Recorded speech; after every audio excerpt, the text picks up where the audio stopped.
नमस्कार बंधुगण आपण को आम चैनल को स्वागत।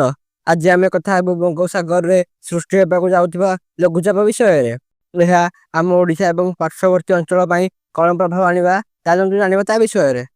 पाणीपाग विभाग सूचना अनुसार आसंता काली अर्थात 13 अगस्त 2025 सुधा उत्तर पश्चिम और पश्चिम केन्द्रीय बंगोपसागर में एक लघुचाप क्षेत्र सृष्टि होबार संभावना रही।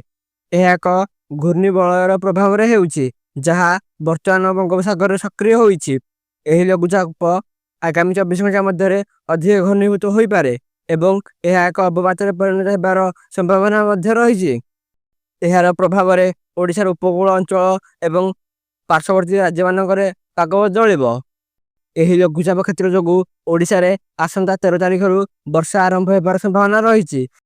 किछि अंचल में प्रबल वर्षा होबार आशंका रही। विशेषकर बालेश्वर, भद्रक, मयूरभंज, केन्दुझर और जगतसिंहपुर प्रबल अति प्रबल वर्षा होबार संभावना रही।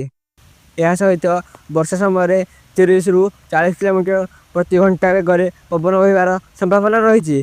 किछि स्थान में बिजुली घड़घड़ी सह झड़ तोफान होबार आशंका रही। प्रथमे जदि आप उपकूल अंचल रोचंती तेबे नदीकूल कि निम्न अंचल दूर में रुहतु। बिजुली घड़घड़ी समय खोला स्थान न रही निरापद स्थान आश्रय नियंतु। आपण घरे जरूरी सामग्री जमी खाद्य, पानी, औषध और टॉर्च प्रस्तुत रखु। पाणीपाग विभाग सूचना और स्थानीय प्रशासन निर्देश पर नजर रखु। यदि वीडियो भल लगी आप चैनल को सब्सक्राइब करूँ और वीडियो को एक लाइक करूँ।